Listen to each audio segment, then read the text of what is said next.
أعوذ بالله من الشيطان الرجيم. بسم الله الرحمن الرحيم. يا أيها المزمل قم الليل إلا قليلا نصفه أو انقص منه قليلا أو زد عليه ورتل القرآن ترتيلا إنا سنلقي عليك قولا ثقيلا إن ناشئة الليل هي أشد وطئا وأقوم قيلا إن لك في النهار سبحا طويلا واذكر اسم ربك وتبتل إليه تبتيلا رب المشرق والمغرب لا إله إلا هو فاتخذه وكيلا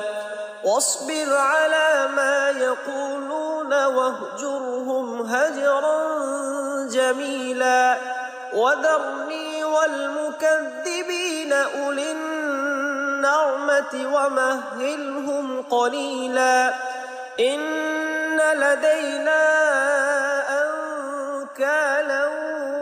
وجحيما وطعاما ذا غصة وعذابا أليما يوم ترجف الأرض والجبال وكانت الجبال كثيبا مهيلا إنا أرسلنا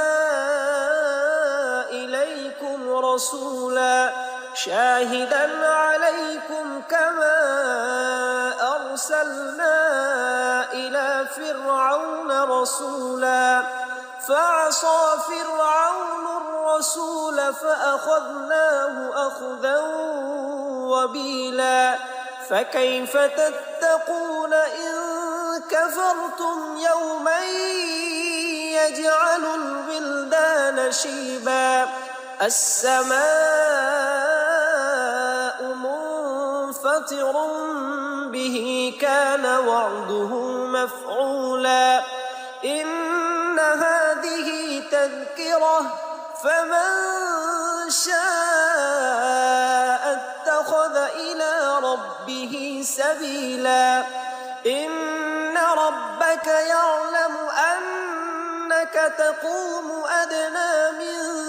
ثلثي الليل ونصفه وثلثه وطائفة